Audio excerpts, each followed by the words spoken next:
March 6, 1945. The skies over the Rhine Valley swirl with ominous gray clouds, casting a shadow over the last desperate throes of the Third Reich. A cacophony of engines roars as American P-51 Mustangs slice through the air, their sleek bodies glimmering against the darkened horizon.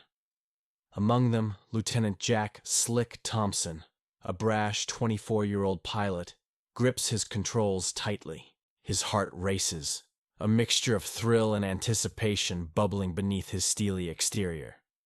"Stay sharp, boys.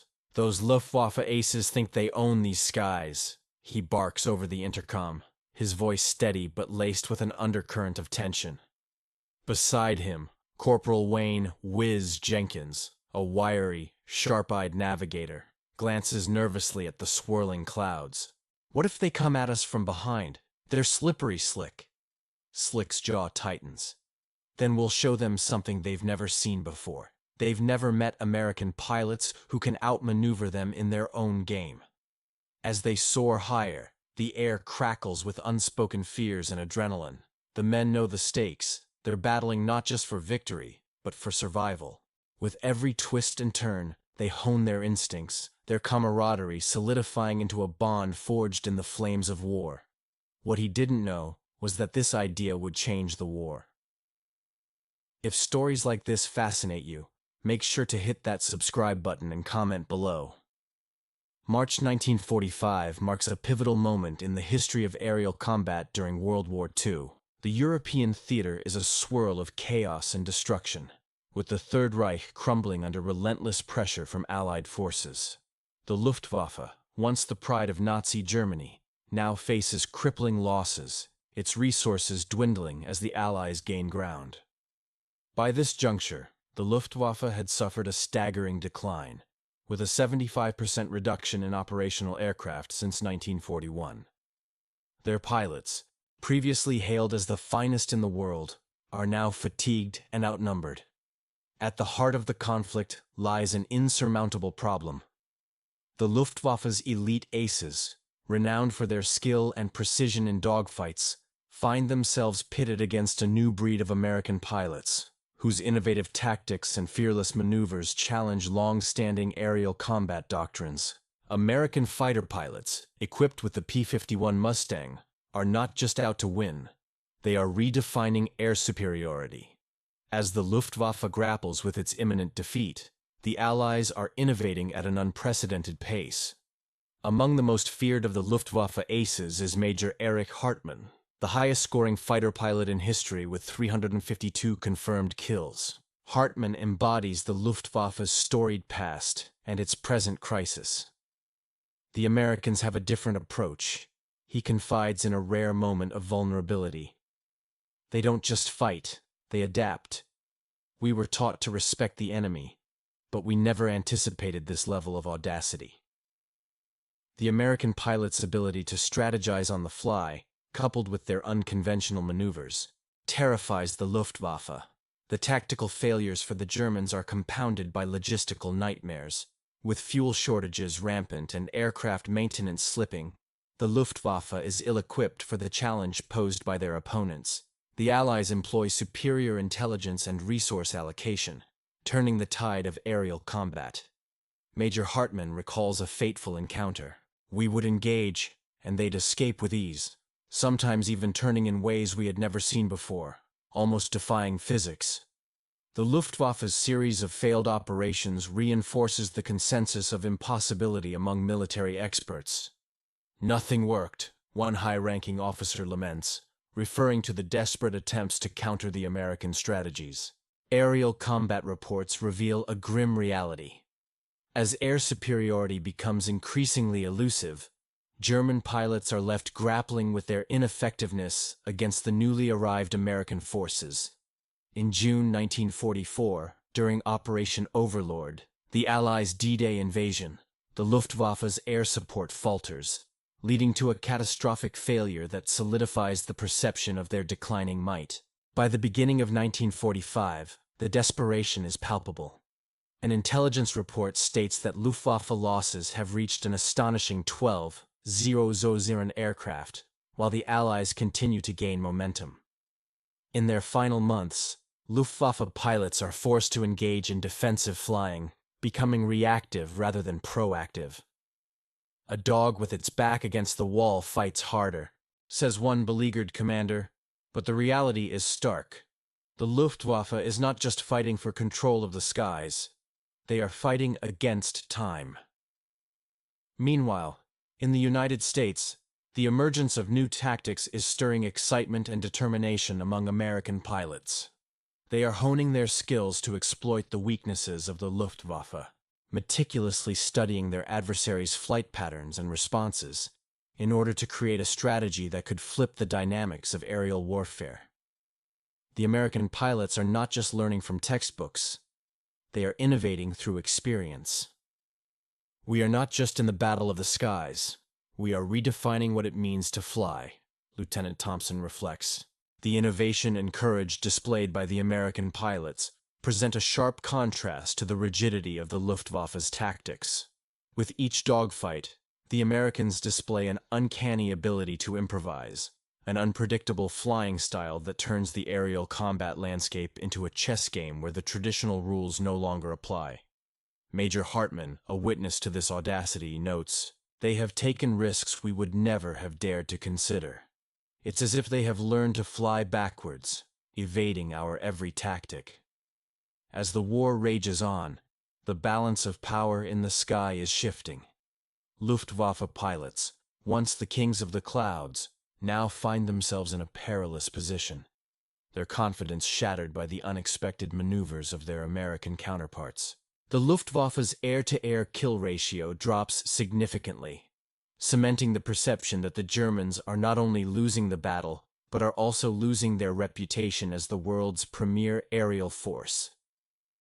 The consensus among military analysts is stark. The Luftwaffe cannot recover from this. As morale plummets, American pilots like Thompson raise their stakes higher, believing that every successful engagement is another nail in the coffin of the Reich. The resolve of the American forces is fortified by the desperation of their enemies. "We must push forward," Thompson declares to his squadron. "For every ace they lose, we gain strength." In the shadows of their crumbling empire, the Luftwaffe faces an insurmountable problem.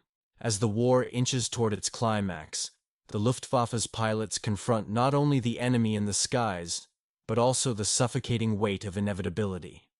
The echoes of their past glories haunt them, battling against the vast reality of their present failures. And so, within the swirling clouds of the Rhine Valley, as the dark prospects of defeat loom overhead, the stage is set for an unprecedented clash of aviation innovation and courage.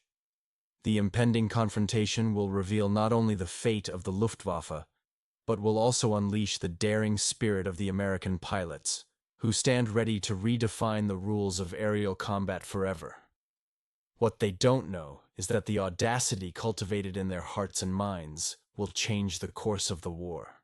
April 12th, 1945. A small airfield in the heart of the Netherlands. The sky, streaked with the bruised colors of twilight, holds a tension heavy enough to slice through the air. Among the scattered crates and makeshift tents, a young man crouches over a worn notebook, his brow furrowed in concentration.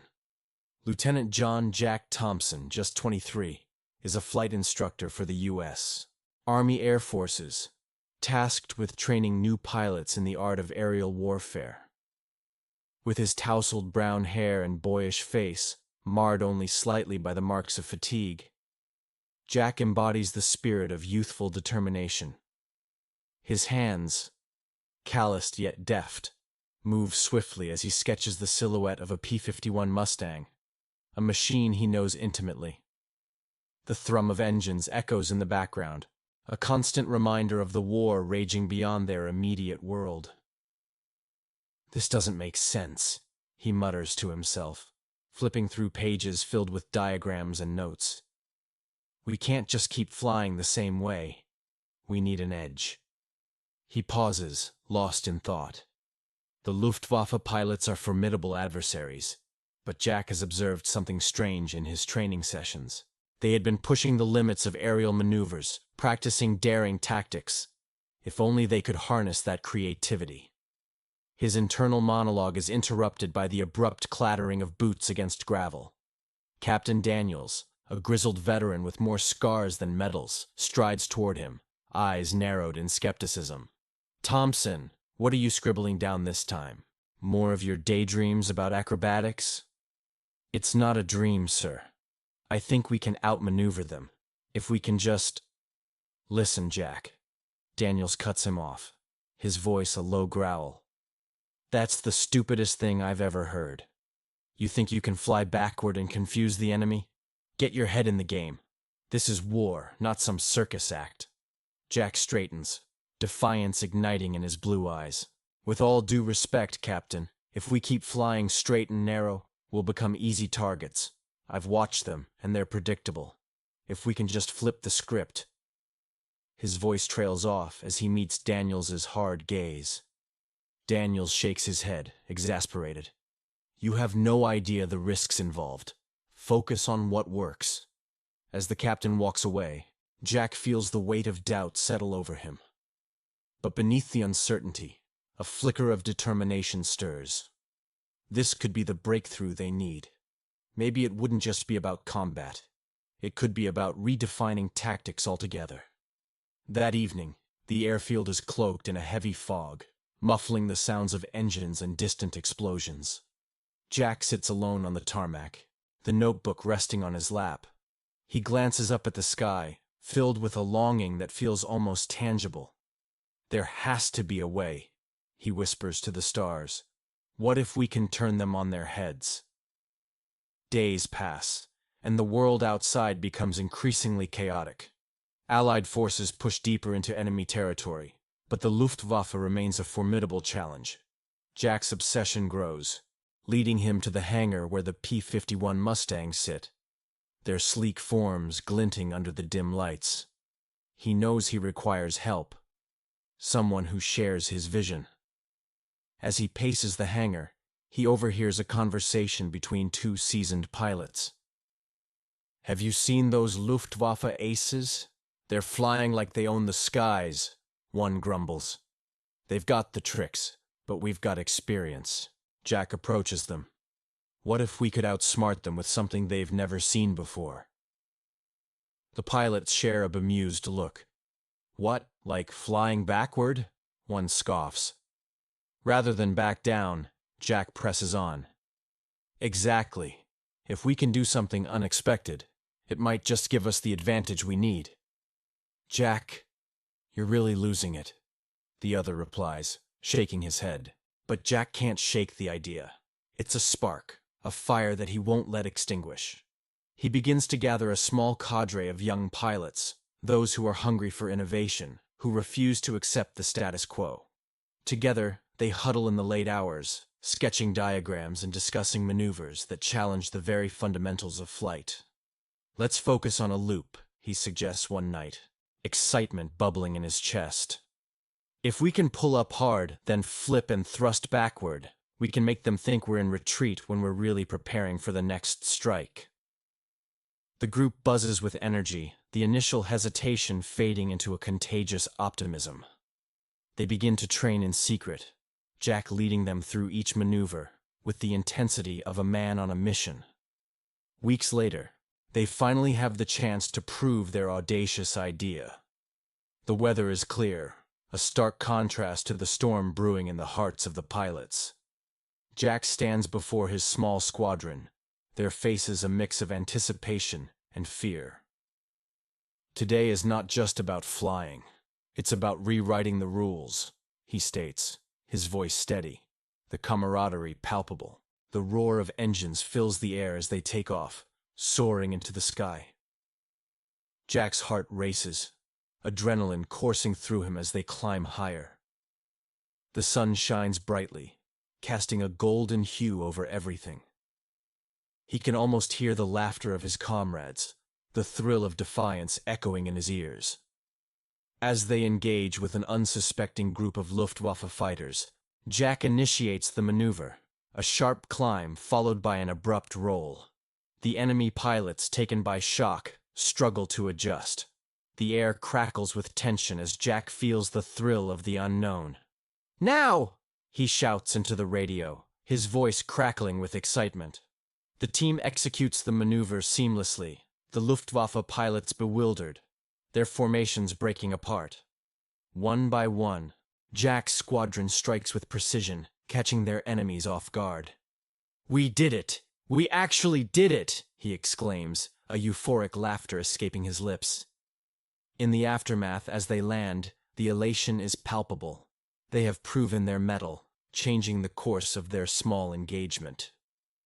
Jack looks around, meeting the eyes of his fellow pilots, a silent understanding passing between them. This was just the beginning. Yet, as they celebrate their improbable victory, Jack's heart swells with a realization. This is not merely about tactics or aerial maneuvers.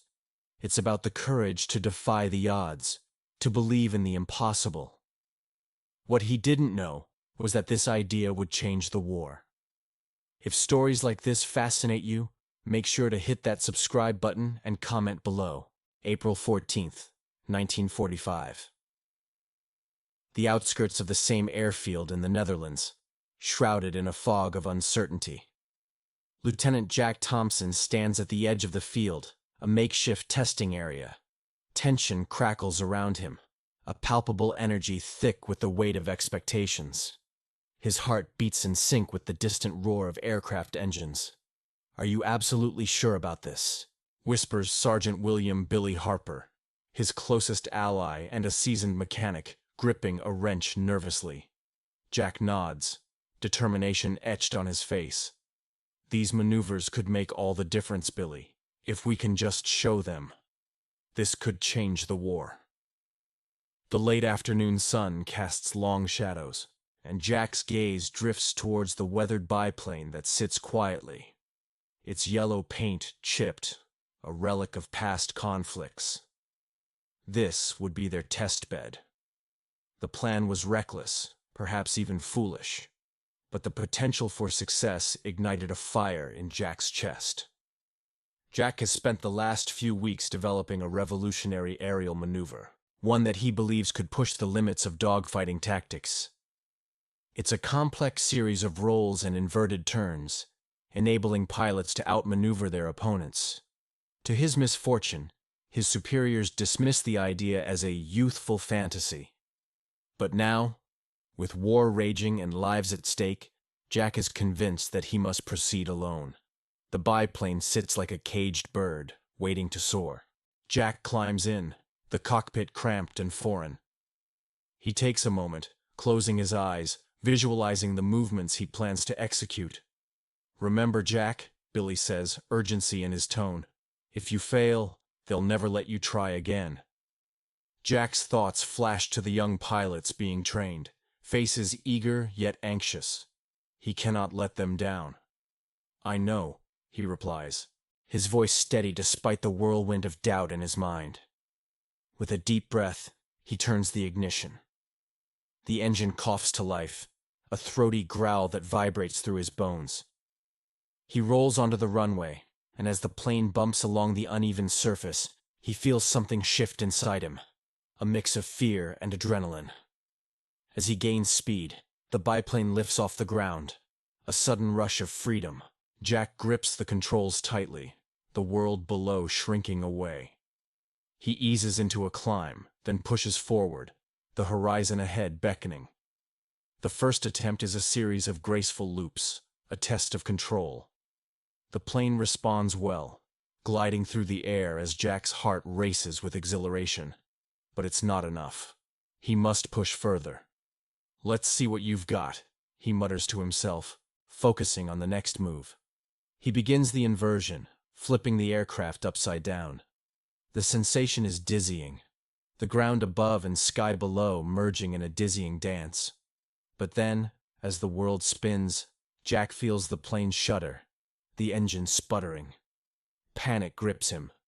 "No, no, no!" He wrestles with the controls, fighting against the forces threatening to drag him down.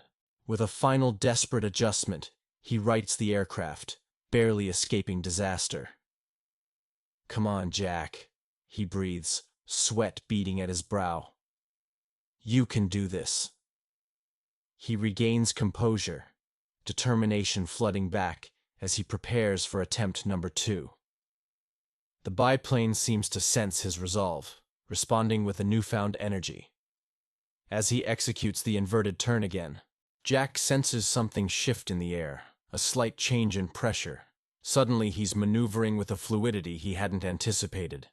The biplane dances, slicing through the sky with an unexpected grace. "Jack, you're doing it," Billy shouts, watching from the makeshift ground control. "You're actually doing it!" The exhilaration surges through Jack. He completes the maneuver flawlessly, the biplane twisting elegantly through the air, defying the limitations so many thought insurmountable. Let's push it further, Jack thinks, adrenaline coursing through his veins. He configures the next sequence, a series of rapid spirals designed to leave any foe dizzy. With each successful maneuver, a creeping sense of victory washes over him. But then, as he pulls out of the final dive, the engine falters again, and the biplane begins to descend. "Not now!" Jack's voice cracks with urgency. He frantically fights the controls, wrestling with the dying machine. Above him, the sky darkens, an ominous reminder of the stakes at hand.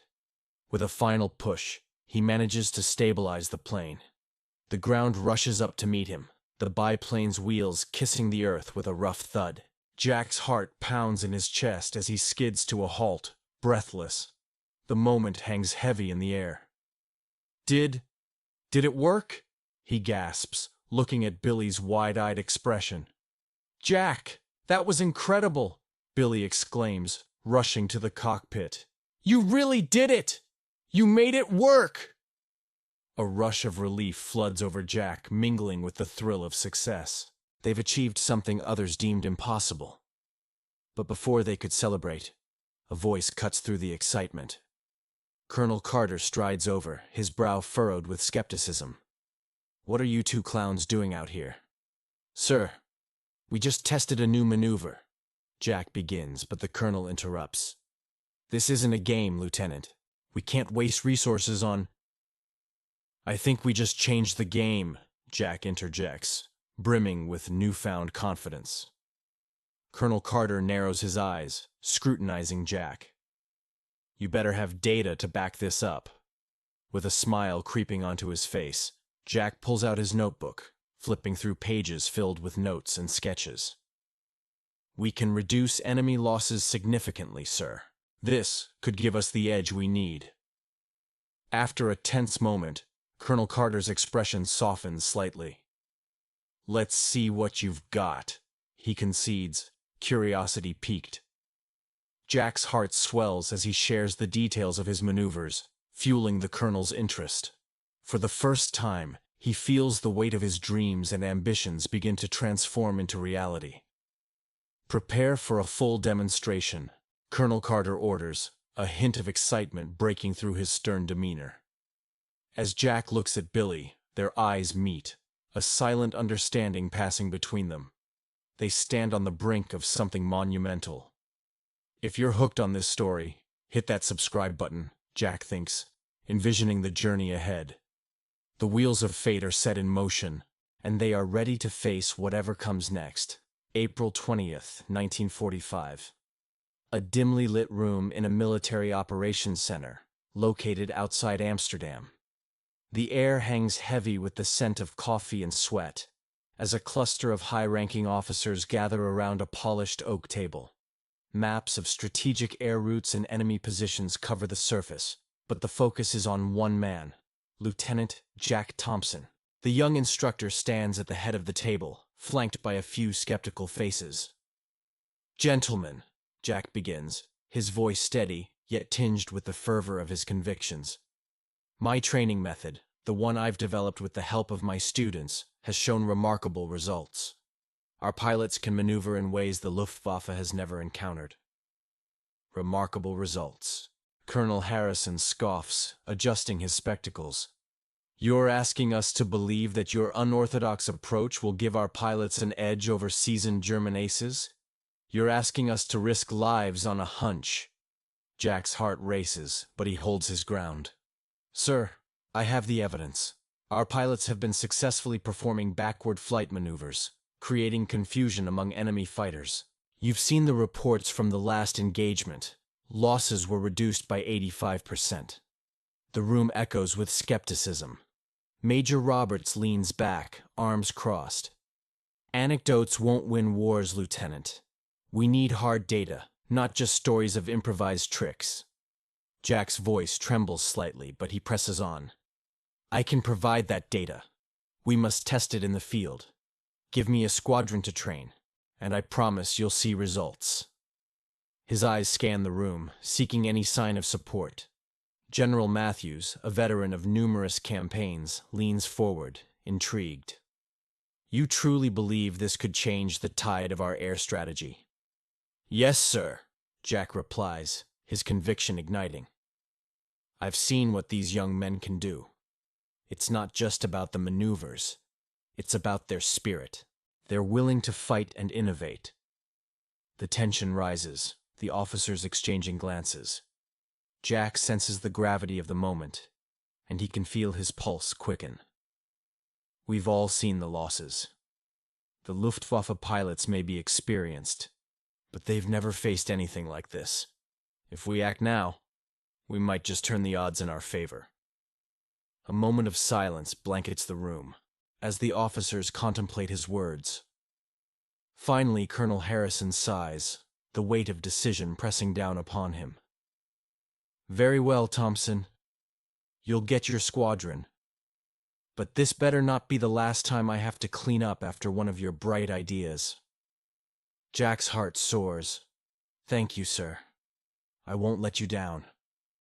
As he exits the room, he feels a mix of exhilaration and anxiety. The fate of his squadron now rests on his shoulders. His mind races with possibilities, the faces of the young pilots flashing before him, full of potential and bravery. The next day, at the small airfield in the Netherlands, the sun rises over a sea of clouds, casting a golden hue across the tarmac. Jack watches as the pilots, a mix of nervous boys and seasoned veterans, gather for their first briefing. Their faces reflect hope and uncertainty. Listen up, Jack calls, his voice carrying over the hum of the engines. You're here because you've shown extraordinary promise. Today, we're going to push the boundaries of what we can achieve in the air. We'll use every ounce of creativity and courage we have. One pilot whispers to another, Is this really going to work? I mean, flying backward? Jack overhears them, and a surge of determination courses through him. Yes, it will work, but it requires trust in each other. We're entering an arena where our enemies won't know what hit them. With adrenaline coursing through their veins, they mount their planes, engines roaring to life. Jack's heart pounds as he watches them take off, a fleet of hope soaring into the sky. As they ascend, he feels the weight of history pressing down upon them. Hours later, the squadron returns, their faces painted with exhilaration. We did it! One pilot shouts, his voice bursting with joy. We actually pulled it off! Jack can hardly believe it. The test had not just succeeded, it had outperformed all expectations. The squadron had executed maneuvers that disoriented enemy fighters, causing them to break formation. Jack's heart swells with pride as he realizes the reality of their potential. But the battle is far from over. The following week, Jack receives an urgent summons to the military command. The expression on General Matthews' face is grave as he addresses him. We're pushing to the front lines.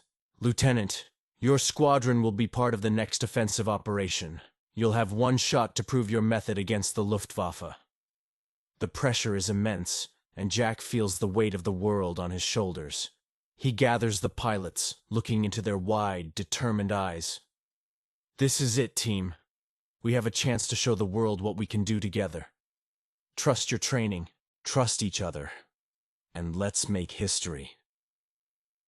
As they prepare, the night before the operation, Jack gazes at the stars from the airfield. Each twinkle feels like a promise, a reminder of the sacrifices made by those who fought before him. "We can do this," he whispers to himself. "We have to do this." In the heat of battle on April 29th, the air crackles with energy.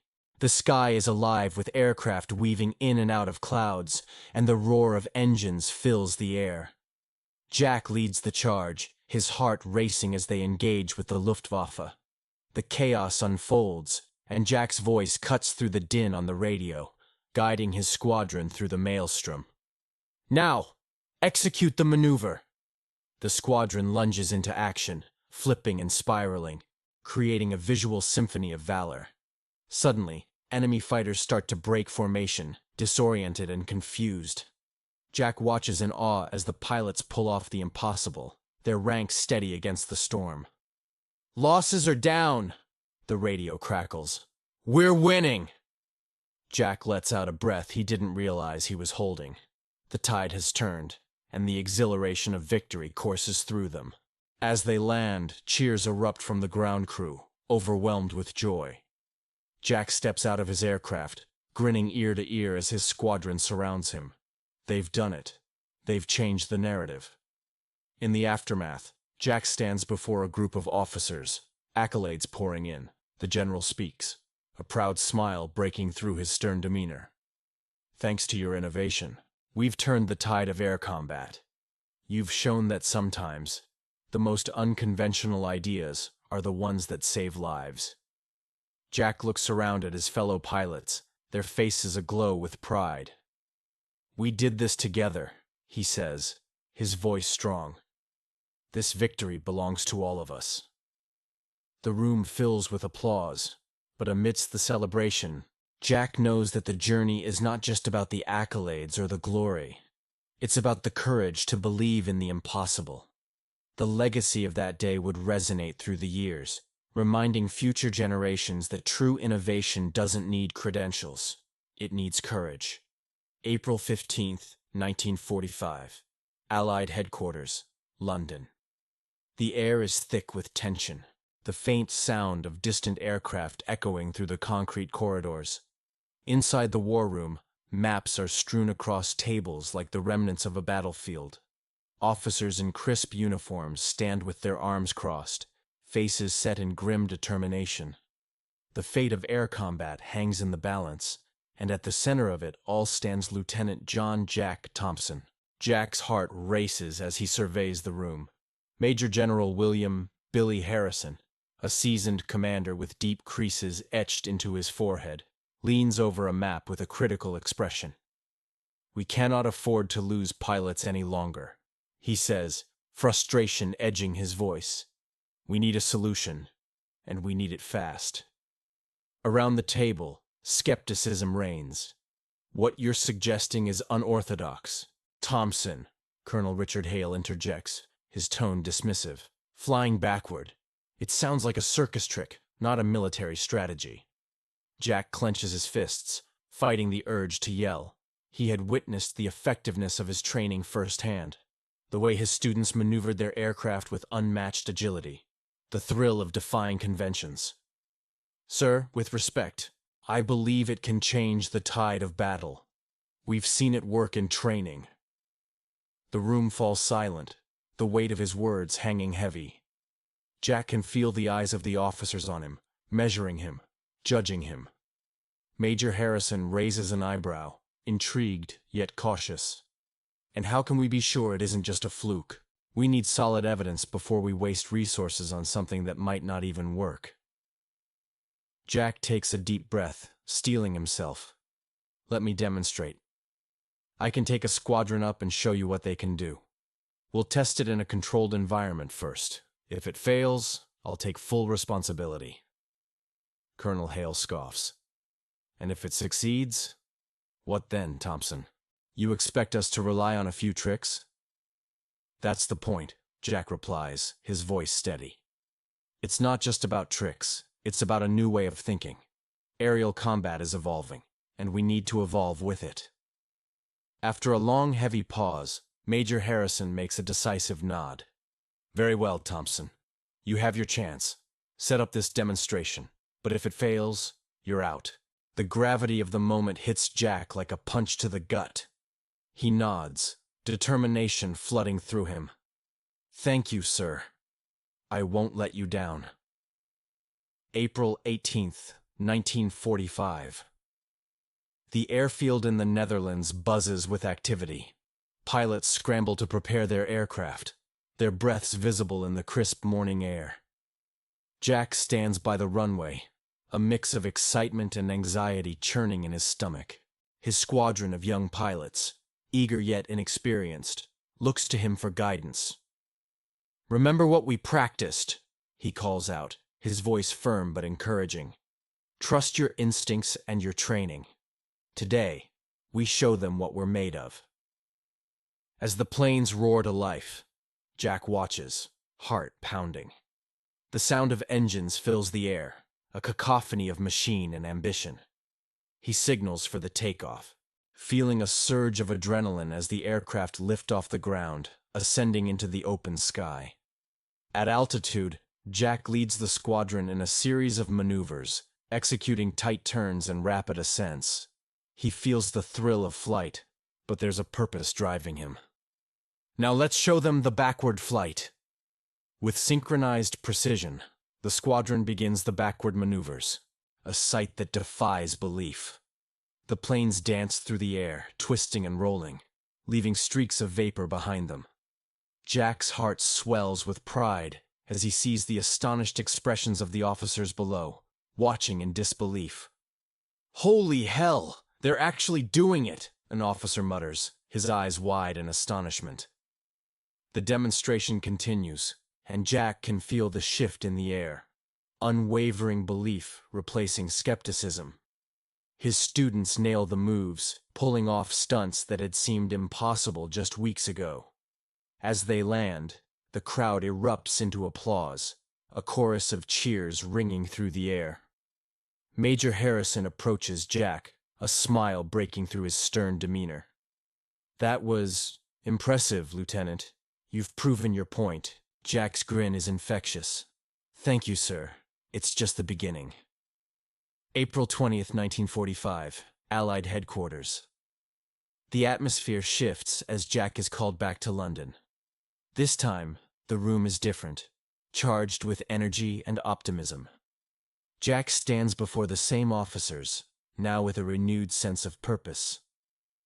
"Gentlemen," Major Harrison begins, "what you witnessed was a groundbreaking strategy that has the potential to change air combat as we know it. Losses have already reduced by 85% in our exercises." Colonel Hale, once a skeptic, nods begrudgingly. "We can no longer ignore the results. It's time to implement this in real combat situations." Jack's heart races. The validation he sought is finally within reach. If we incorporate these maneuvers into actual missions, we can significantly reduce casualties and gain the upper hand against the Luftwaffe. Plans solidify, strategies are drawn, and the air is electric with anticipation. Jack feels the shift. Hope ignites where doubt once resided. He stands tall, a symbol of courage and innovation, ready to face whatever comes next. Days turn into weeks as the new strategy is tested in live operations. The results are staggering. Enemy aircraft are outmaneuvered, pilots return home safely, and morale soars. Jack's heart swells with pride as he witnesses the fruits of his labor. This was not merely a tactical victory. It was a testament to the power of belief and resilience. June 6, 1945. The war rages on, and Jack receives a commendation for his contributions. Surrounded by fellow pilots, he feels a sense of belonging and purpose. "We did this together," he declares, his voice steady and bold. "All of us. We believed in something greater than ourselves." Yet, as he stands to accept the honor, a pang of humility washes over him. But remember, innovation doesn't need credentials. It needs courage. The room erupts in applause, the echoes of their dreams resonating through the air. Jack knows this is just the beginning, a legacy forged in bravery and determination. In a world engulfed in chaos, they had discovered a new way to soar. What impossible ideas do you think could change the world? Comment below. April 20th, 1946. A small gathering in a modest hall in Brooksville, Florida. The air is thick with an understated sense of reverence. Veterans from different squadrons sit shoulder to shoulder, sharing stories that have been etched into the fabric of their lives. Among them, Jack Thompson, now 24, sits quietly, his once bright eyes softened by the weight of memories. The room buzzes with laughter and camaraderie, yet there's a palpable silence surrounding the extraordinary feats they had accomplished together. The war had ended, yet the impact of their innovation lingered like the smoke of a long-vanished battle.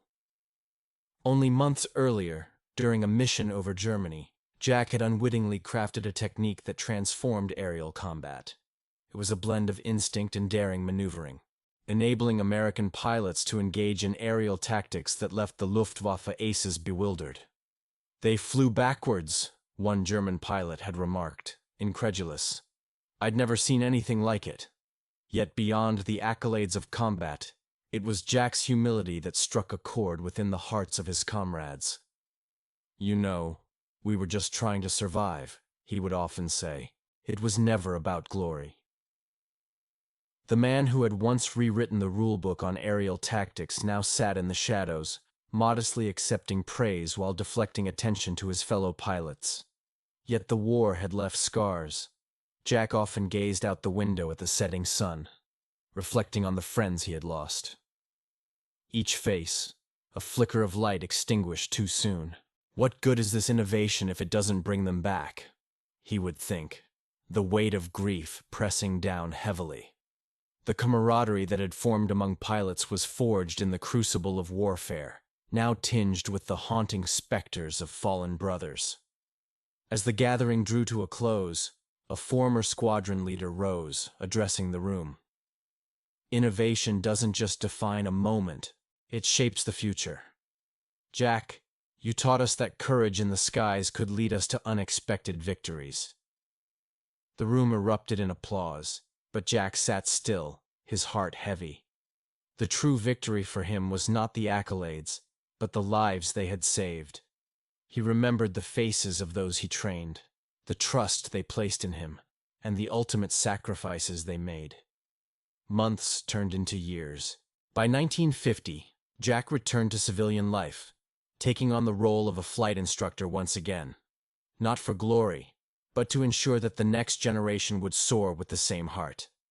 He dedicated his days to teaching young pilots, sharing not only tactical knowledge but also the importance of compassion in their craft. In his small school, he instilled values that transcended mere survival. He taught them to honor the legacy of those who came before them. At a community event later that year, he met a young girl, wide-eyed and eager to learn about flying. "Can you teach me to fly like you did in the war?" she asked, her voice trembling with excitement. Jack smiled, remembering the thrill of his own first flight, the rush of the wind against his face. "It's not just about flying, sweetheart. It's about flying with heart." Years passed, and Jack's school flourished. He found joy in nurturing the next generation of pilots, each young mind a flicker of hope. Yet the world outside was changing, the echoes of war still resonating. By the time the Vietnam War emerged, Jack watched with a heavy heart as another generation faced the perils he had once known. As he turned on the evening news one day, a familiar face appeared. An old friend from the war, now a leading military strategist, spoke about the importance of innovation in combat. "We owe it to our fallen brothers to continue pushing boundaries," he said, echoing Jack's own beliefs. The words resonated deeply within him, a reminder that the lessons learned in the skies had not faded. In 1965, Jack received a letter from a former student who had survived the Vietnam War. "You taught me that courage isn't just about facing the enemy, It's about showing up for one another. I owe my life to those lessons. Jack's eyes welled with tears, pride swelling in his chest. His impact went beyond the realm of aviation. It wove a tapestry of humanity amongst the chaos of conflict. Decades later, standing at a memorial honoring those lost in the wars, Jack placed a flower at the base of a stone that bore the names of fallen pilots. He closed his eyes, allowing the memories to wash over him like waves. Each name represented a story of courage, camaraderie, and the price of innovation in the face of insurmountable odds. With a deep breath, he acknowledged the lesson that had crystallized through the years. Innovation doesn't need credentials, it needs courage. This realization was not merely about flying or battles won. It was about the power of the human spirit to rise, adapt, and unite against the darkness. As Jack walked away from the memorial, he turned back for one last glance. The sky above was painted with the colors of dusk, a canvas of life and memories. It was a reminder of the fragility of existence and the strength found in connection. He whispered a silent promise to honor their legacy by continuing to inspire others to dream, to innovate, and to embrace the courage within. What impossible ideas do you think could change the world? Comment below. In the end, Jack understood that true legacy lies not in the accolades, but in the hearts that continue to learn, love, and soar. Each flight, an echo of hope. Each life, a tribute to the enduring power of courage.